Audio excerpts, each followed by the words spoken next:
Mali célèbre l'anniversaire de son indépendance ce samedi. Cela fait 58 ans qu'elle a accédé à la souveraineté nationale. Plusieurs personnalités ont pris part à la cérémonie, parmi lesquelles le président Alpha Condé. La rentrée des classes, c'est pour le 3 octobre prochain. C'est à la même date que les universités ouvriront leurs portes. Cette année, on parle de plus de 21 000 bacheliers orientés. Et puis nous irons à Sigiri où la jeunesse vibre au rythme de la célébration des 60 ans de l'indépendance de notre pays. Le show est tenu par l'artiste malien Salif Keita, un grand rendez-vous qui a mobilisé toute une ville. Mesdames et messieurs, bonsoir et bienvenue à tous. Le président de la République, professeur Alpha Condé, a pris part ce samedi à Bamako aux festivités marquant les 58 ans de l'indépendance du Mali et à la cérémonie festive d'investiture du président Ibrahima Boubacar Keïta. Plusieurs chefs d'État africains ont répondu à l'invitation, une occasion pour le président Ibeka de réitérer son engagement dans la lutte contre le terrorisme. Reportage Sanassi Keïta. 58e fête anniversaire de l'indépendance du Mali. La cérémonie se déroule ici, sur le boulevard Kwame Nkrumah. Elle mobilise plusieurs chefs d'État du continent et personnalités étrangères. Parmi eux, le président de la République, professeur Alpha Condé, en compagnie d'une importante délégation qui rehausse de sa présence ces festivités, marquant l'accession du Mali à la souveraineté nationale. Dans son message, le président de la République du Mali s'est dit confiant de l'immensité des tâches qui l'attendent, notamment l'instauration de la paix, de la sécurité et du climat de confiance surtout. Ibrahima Boubacar Keïta a appelé l'ensemble de la population malienne à davantage s'unir pour réussir ces nombreux objectifs difficiles, mais surmontables.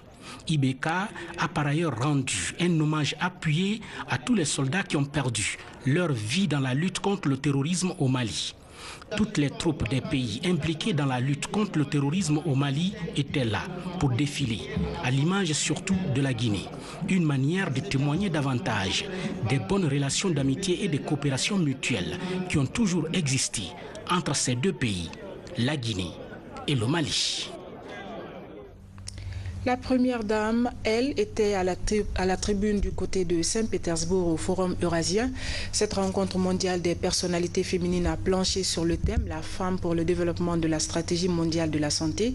Agagene Condé a exposé la vision de la Fondation Prosmi sur la santé maternelle et infantile. Maurice Sidibé commente ces images. Ce Forum eurasien 2018 regroupe 1000 participants venus de 120 pays à travers le monde. Cette rencontre mondiale est axée sur le développement de la stratégie mondiale de la santé. La Guinée est représentée par la première dame de la République à ce rendez-vous des personnalités féminines des 5 continents. L'épouse du chef de l'État a expliqué à travers une vidéoprojection les activités menées par sa fondation dans la lutte contre la mortalité maternelle et infantile. De 2010 à 2011, le taux de mortalité maternelle et infantile en Guinée est passé de 980 à 550 décès pour 100 000 naissances vivantes, celui de la mortalité infantile de 67 à 47 décès pour 1000 naissances vivantes, et pour les enfants de moins de 5 ans, il est passé de 123 à 89 décès pour 1000 naissances vivantes. C'est pour ces raisons que la Fondation pour la protection sociale maternelle et infantile, Prosmi, que je préside depuis sa création en 2011, soutient et appuie le gouvernement dans le domaine suivant: santé, éducation, assistance humanitaire, autonomisation de la femme. Ceci pour améliorer les conditions de vie des populations guinéennes, particulièrement les couches les plus vulnérables que sont les femmes et les enfants. Plusieurs entreprises, ONG et sociétés russes prennent part à ce forum eurasien de Saint-Pétersbourg, dont la société Russal, l'une des promotrices principales du forum, un partenaire stratégique présent en Guinée depuis 17 ans et qui contribue fortement au développement socio-économique de la Guinée. L'ex-URSS a été l'un des premiers à reconnaître la Guinée comme un État souverain. Ça n'est suivi des coopérations dans de nombreux domaines qui sont économiques, politiques, techniques, militaires, culturels et dans l'enseignement. Au fil du temps, nos relations se sont raffermies, même après l'éclatement de l'Union soviétique avec la signature de plusieurs accords bilatéraux. La présence de la société minière Rusal en Guinée est le reflet de la bonne relation entre nos deux pays. La première dame de la République a par ailleurs rencontré la ministre de la Santé et la directrice fédérale de contrôle de la sécurité des droits des consommateurs et de la prospérité de l'homme en Russie. Les autorités russes en charge de la santé ont exprimé leur volonté d'accompagner la Guinée pour améliorer la santé des populations guinéennes. Son appel engage toutes les femmes à une responsabilité collective, tous les gouvernements, toutes les organisations non gouvernementales, pour que le droit à la santé devienne une réalité pour les femmes du monde, pour l'ensemble des populations des différentes nations de ce monde.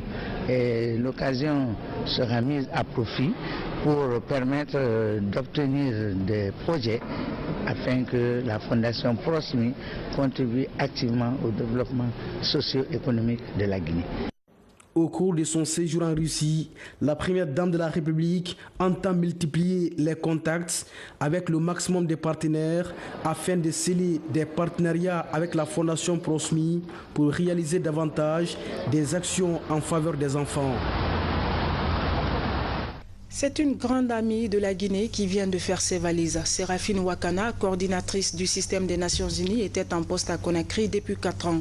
Un dîner d'adieu lui a été offert par le gouvernement en guise de reconnaissance des services rendus à la Guinée. Abdoulaye Diallo était parmi les invités. Du mois d'août 2014 à septembre 2018, elle dirige le système des Nations Unies en République de Guinée. Sa nomination dans ce pays a été son baptême de feu au sein de cette organisation internationale. Une première expérience qui a permis à Séraphine Ouakana de contribuer à l'éradication de l'épidémie à virus Ebola et à la gestion des crises sociopolitiques. Grâce à son leadership, le système des Nations Unies a joué un rôle très important dans le développement de la Guinée. Après mon expérience passée en Guinée, j'ai conclu que la Guinée est un pays immensément complexe, mais tellement passionnant. Tout y est possible. Aussi, comme on le dit, le sourire et la politesse du cœur, et ceci est un autre souvenir que je garderai de la Guinée. Votre sourire franc, ou avec beaucoup parmi vous ici, nos grands éclats de rire à faire trembler les murs. N'est-ce pas? On dit que si quelquefois vous rencontrez une personne qui ne vous donne pas le sourire que vous méritez, soyez généreux, donnez-lui le vôtre. Ce proverbe, au-delà de son fort sens, est en effet une réalité pour les Guinéens et pour nous qui y vivons. Pour le gouvernement et même ses pairs du système des Nations Unies, elle représente aujourd'hui un modèle de l'émancipation de la femme africaine. Du haut de cette tribune, Maître Cheikh Sako traduit le message du chef de l'État axé essentiellement sur le rôle que l'organisation joue pour le maintien de la stabilité sociopolitique et le développement économique. Vous quittez Bujumbura, vous allez en Gambie votre prochain séjour, mais vous êtes passé par la Guinée. Donc permettez-moi, au nom de tous les Guinéens, de vous remercier pour ce que vous avez fait pour notre pays, parce qu'on connaît le système des Nations Unies. On peut avoir des représentants qui viennent faire que de la technicité dans les pays. Mais en Afrique, et singulièrement en Guinée, la technicité c'est une bonne chose, mais il y a aussi l'apport humain qu'on apporte dans cette technicité.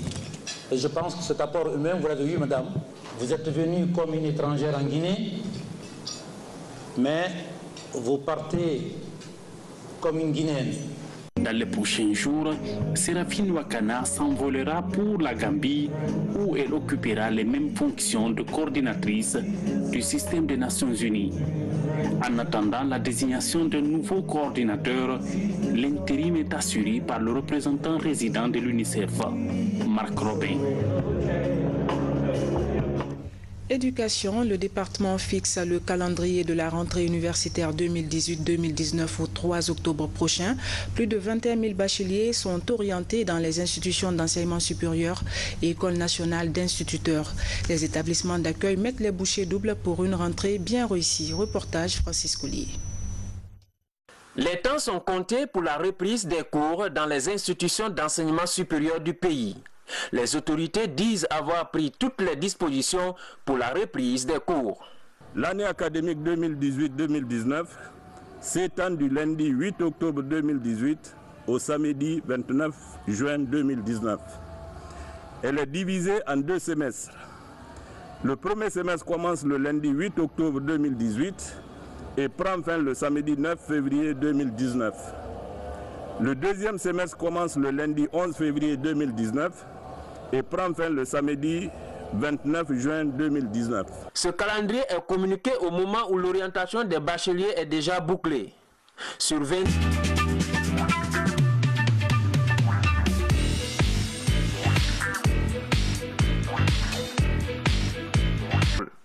Ils sont repartis entre 14 institutions d'enseignement supérieur et 9 CENI du pays.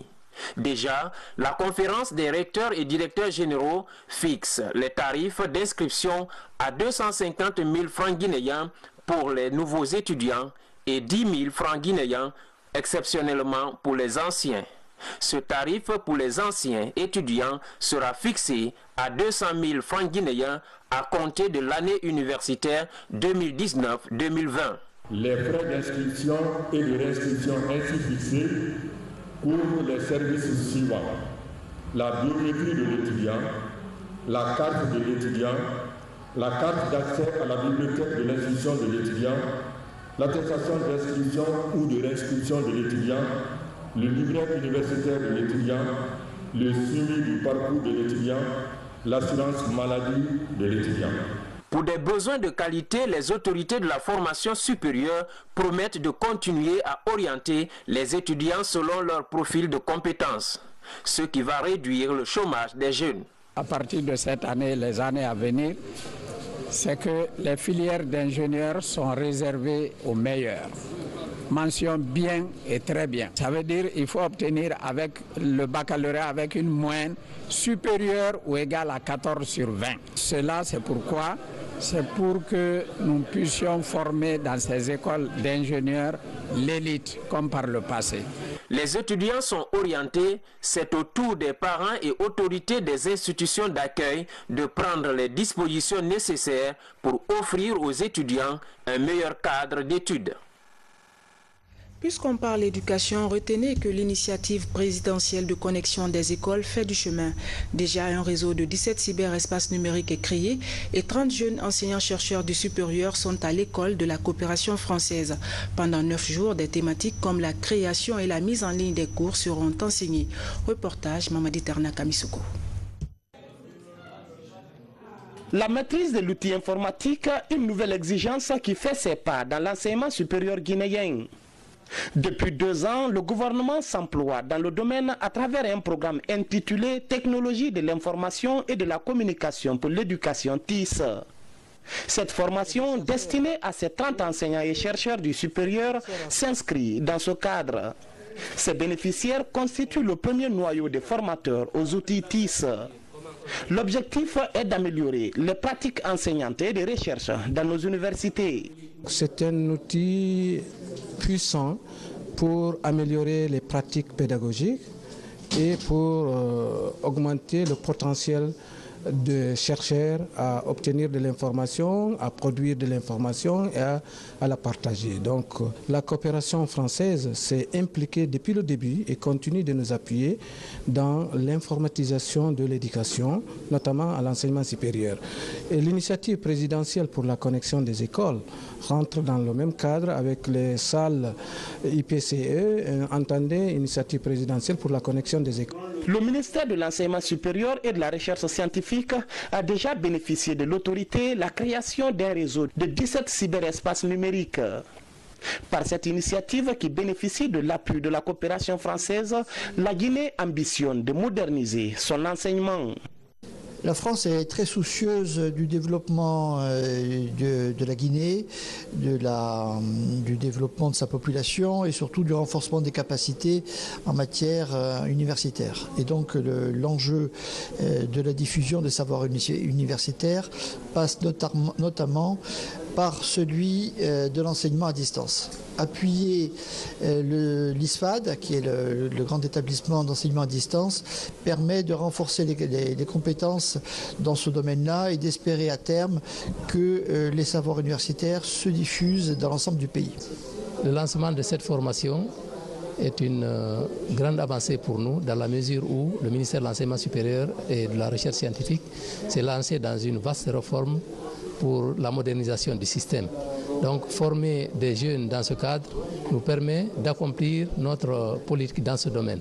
Et cette politique s'inscrit dans le cadre d'une politique gouvernementale avec l'appui que le président de la République a fait pour nos institutions en dotant les écoles et les universités de salles informatisées. Outre les enseignants et chercheurs, ce vaste programme d'initiation au TIS touchera également l'ensemble des étudiants du pays. Grâce à un mécanisme élaboré par l'ISFAD et soutenu par le gouvernement guinéen et la France. On change de sujet. Comment promouvoir la petite hydroélectricité dans notre pays? Des ingénieurs électriciens réfléchissent sur la mise en valeur de ce sous-secteur énergétique. L'idée, c'est d'améliorer l'offre, notamment en zone rurale. Ce groupe d'ingénieurs a présenté un rapport d'étude de préfaisabilité pour l'aménagement des micro-barrages électriques sur la Soumba à Dubrika. Reportage Mohamed Salouba. En aval des cascades de la Soumba, des ingénieurs électriciens dans le lit du fleuve. Avec leur équipement, ils réalisent une étude de préfaisabilité pour la réalisation des micro-barrages électriques sur la Soumba. Ces travaux, réalisés il y a une semaine, ont abouti à ce plan d'aménagement avec un rapport d'étude. Le document est présenté devant des cadres du ministère de l'Énergie et la représentation de l'Organisation des Nations Unies pour le développement industriel, initiatrice du projet. On a été sur le terrain, on a vu d'abord le site, on a appris à faire l'enquête, le jaugeage, en quelque sorte les paramètres qui peuvent nous permettre de réaliser un aménagement sur la petite hydroélectricité. Donc on peut dire que ça a été une belle expérience pour nous. Il y a de l'espoir quant au rehaussement des capacités de la Guinée en termes d'expertise nationale pour au moins les études de faisabilité des sites de barrages hydroélectriques. Pour aboutir à ce résultat, ces 25 ingénieurs électriciens ont bénéficié de 12 jours de formation sur la valorisation de la petite hydroélectricité. Le projet vise la mise en valeur du potentiel hydroélectrique de la Guinée à travers la réalisation des micro-barrages pour densifier le réseau électrique du pays. Le but, c'est que les ingénieurs guinéens soient capables de développer le potentiel hydroélectrique de la Guinée. La Guinée doit faire en sorte de développer les grands sites hydroélectriques, mais faire en sorte, puisque 70% de notre population est rurale, faire de l'hydroélectricité de proximité. Selon un inventaire réalisé par le ministère de l'Énergie et de l'Hydraulique, la Guinée dispose de 309 sites pour la petite hydroélectricité, avec une capacité de 6233 MW. La valorisation de ce potentiel permettrait d'améliorer l'offre énergétique, notamment dans le monde rural. L'Agence de coopération internationale du Japon assiste une nouvelle fois à la Société des eaux de Guinée. Elle vient de lui offrir des équipements pour améliorer sa capacité de production en eau potable pour la ville de Conakry. Au-delà de cet appui matériel, des techniciens de la SEC seront aussi formés par des experts. Nabi Kamara nous apporte des précisions. La Société des eaux de Guinée continue de bénéficier des fruits de la coopération entre la Guinée et le Japon. À travers la JICA, cet empire du soleil levant vient de lui offrir des nouveaux équipements dans le cadre de l'exécution de son programme Kobaya Kakimbo. Il s'agit du groupe électrogène, électropompe de refoulement et site électricité, etc. J'espère que la coopération entre la Guinée et le Japon continue. Donc, je souhaite aussi qu'il y aura d'autres projets en Guinée. Pour l'exploitation de ces équipements, la JICA a financé la formation d'une vingtaine de techniciens de la Société des eaux de Guinée. Cette formation consistait d'abord aux initiations des travailleurs à l'utilisation de tout le matériel qu'on nous a donné par rapport aux mesures à faire sur les forages d'observation. Ensuite, sur l'utilisation de nouveaux groupes électrogènes qui sont livrés. Et aussi les pompes de refoulement, il y en a 5 à Kakimbo et 5 à Kobaya.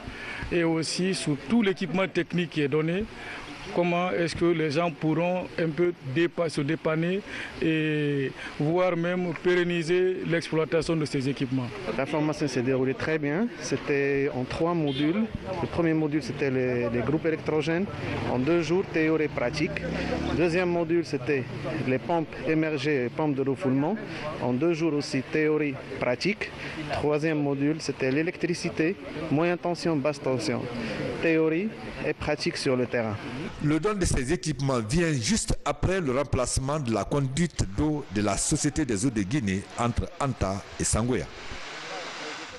Et puis, le président de la République a récemment offert 15 000 gilets de sauvetage aux pêcheurs et autres usagers de la mer. L'utilisation efficiente de ces matériels permettra à coup sûr de minimiser les cas de naufrage. La campagne de distribution de ces gilets a été lancée dans la préfecture de Koya et dans certaines zones halieutiques de la Basse-Guinée. Reportage Ousmane Ba. Un ouf de soulagement pour les pêcheurs artisans guinéens du littoral. Le chef de l'État met à leur disposition 15 000 gilets de sauvetage. Un geste humanitaire qui traduit la volonté du président de la République à prévenir et à sécuriser les pêcheurs artisans et autres insulaires. Une initiative présidentielle poursuivie à l'intérieur du pays par les autorités du secteur maritime pour sécuriser les populations au niveau des voies navigables de Koya. De Forikaria.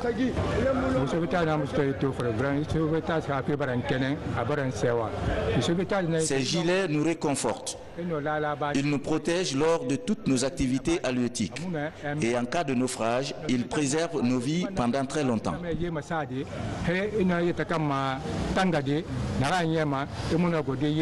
En recevant ces équipements modernes de sauvetage, les pêcheurs artisans, les élus locaux et les autorités administratives des préfectures approvisionnées renouvellent leur confiance aux autorités publiques du pays.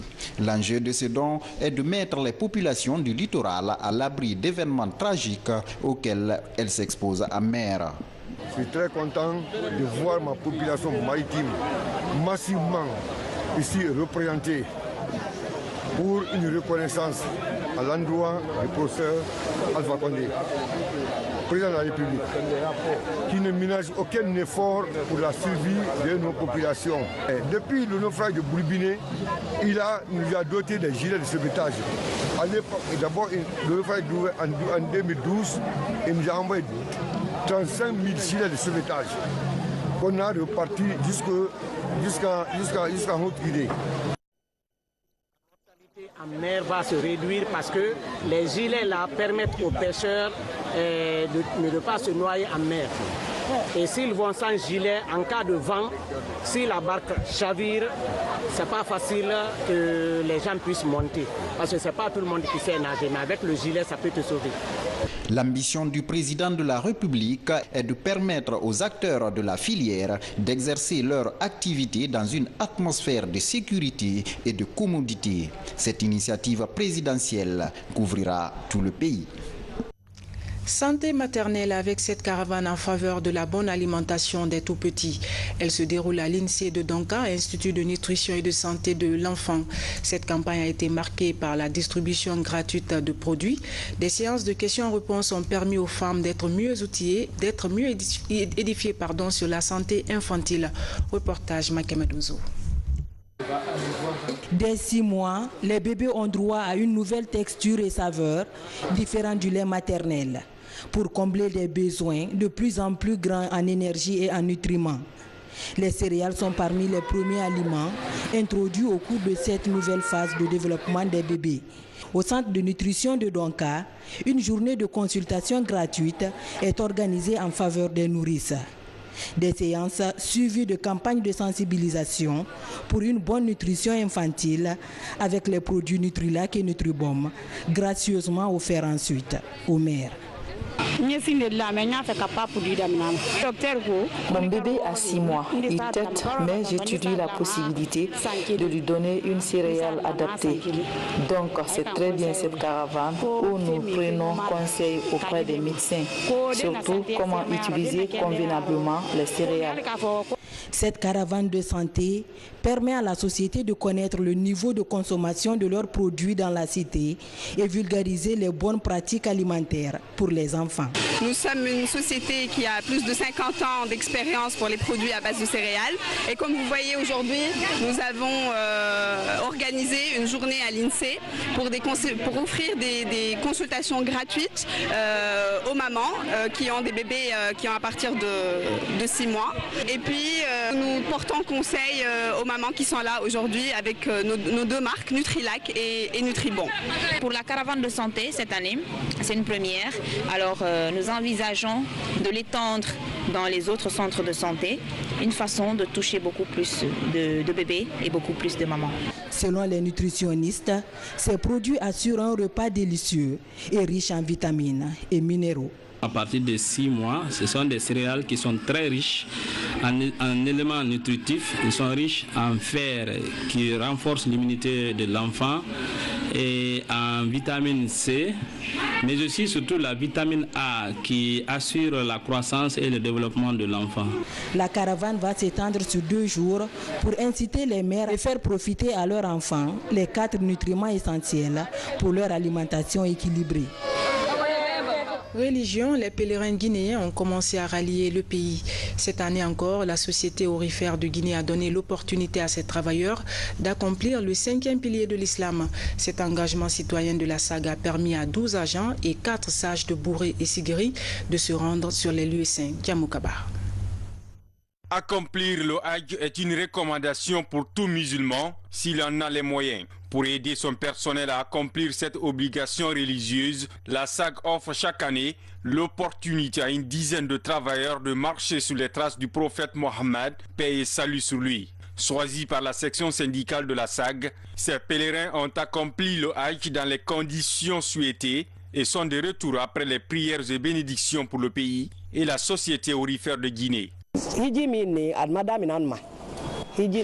Depuis des années, la SAG accompagne ses travailleurs. Aujourd'hui, nous sommes très heureux d'avoir accompli le pèlerinage. Pendant notre séjour à la Mecque, les bénédictions ont été formulées en faveur de notre cher pays, la Guinée. Nous remercions Dieu, la SAG et notre section syndicale.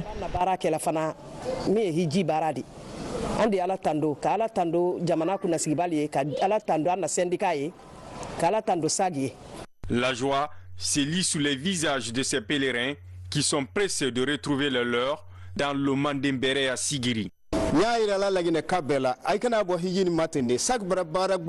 SAG est vraiment une société humanitaire. Chaque année, à Sigiri, elle contribue au rayonnement de l'islam. Depuis notre départ à Conakry jusqu'à la fin du pèlerinage, aucune difficulté n'a été enregistrée. Un montant global de plus d'1 milliard de francs guinéens, tout frais confondus, a été déboursé pour les 16 pèlerins de la société AngleGold, qui, grâce à cet appui, ont réalisé leurs plus beaux rêves. Et puis la Guinée dans la ferveur de la célébration de l'an 60 de l'indépendance nationale.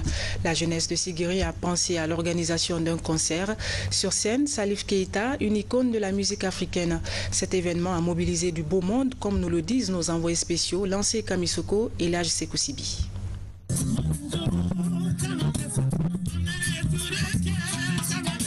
Cette musique fétiche, chantée dans les années 80 en l'honneur du père de l'indépendance guinéenne, annonce les couleurs de la fête nationale ici à Sigiri.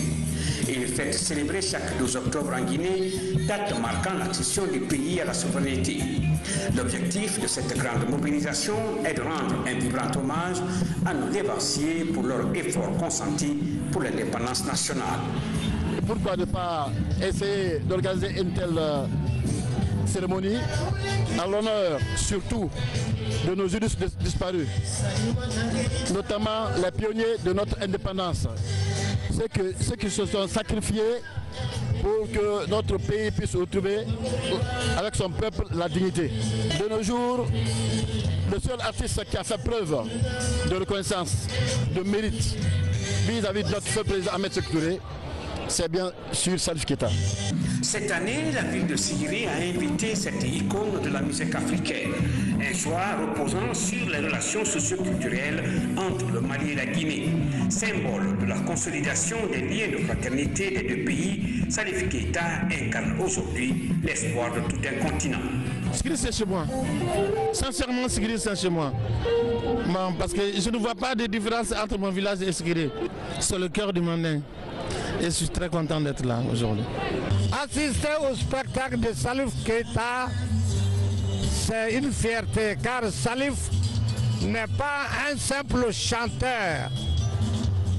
Salif est un poète, un philosophe, un panafricaniste. Justement, il vous souviendra que la Guinée a accédé à la souveraineté nationale le 2 octobre 1958. De cette date à nos jours, la Guinée de Sékou Touré a connu un grand cheminement ayant jalonné sa vie démocratique. Dans ce grand angle intitulé du parti État au multipartisme intégral, notre reporter Habib Thiam nous retrace succinctement quelques étapes de la vie politique guinéenne depuis l'indépendance dans notre rubrique en 60. Suivez.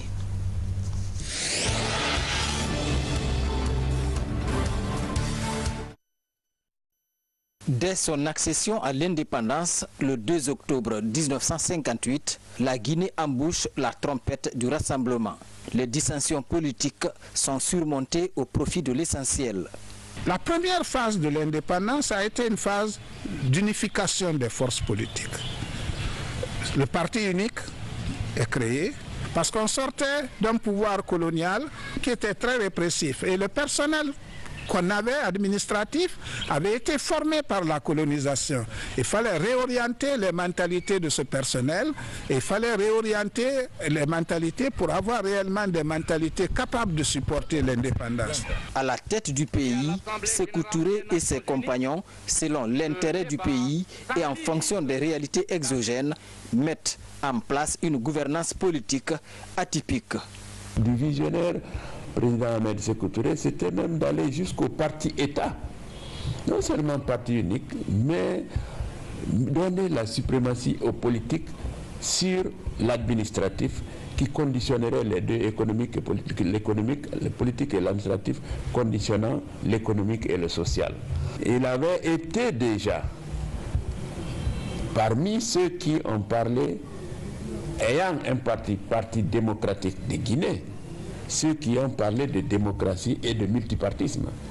Et en son temps, les deux dernières élections ont donné quand même des candidatures contre lui, même si pour beaucoup c'était des candidatures préparées, mais ce sont les prémices de la démocratie telle que nous la vivons aujourd'hui, du multipartisme tel que nous le vivons aujourd'hui.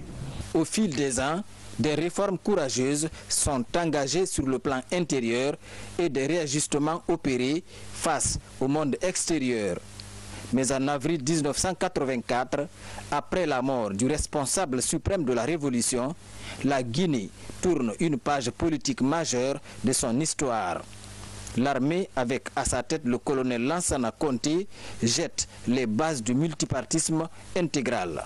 En 1990 déjà, il y a eu une nouvelle loi fondamentale et en 1991, des lois organiques ont suivi, mettant en place des institutions. Et le général Lansana Conté avait espéré faire créer 2 grands partis politiques pour éviter ce que nous pourrions vivre aujourd'hui, la dérive ethnique. Et les opposants de l'époque avaient estimé que le multipartisme intégral était la meilleure voie. Et donc, il a accepté que ce soit le multipartisme intégral. Plusieurs années après, on peut constater aujourd'hui qu'il y a un désordre sur le plan politique. À ce jour, la Guinée compte une centaine de partis politiques. La plupart sont inconnus des électeurs. Face aux défis de stabilité et de développement, nombreux sont ceux qui appellent à méditer davantage sur l'avenir de la démocratie guinéenne. Le bipartisme, il est bien. Et je pense que ça pourrait réduire un peu les difficultés que nous avons actuellement au niveau de notre démocratie. On peut aller encore jusqu'à 3. Mais ce sur quoi je pense que nous devons vraiment insister, c'est que dans la formation des partis politiques, il faut qu'il y ait des partis multiethniques. Et qu'à l'intérieur des partis, il y ait une vraie vie démocratique.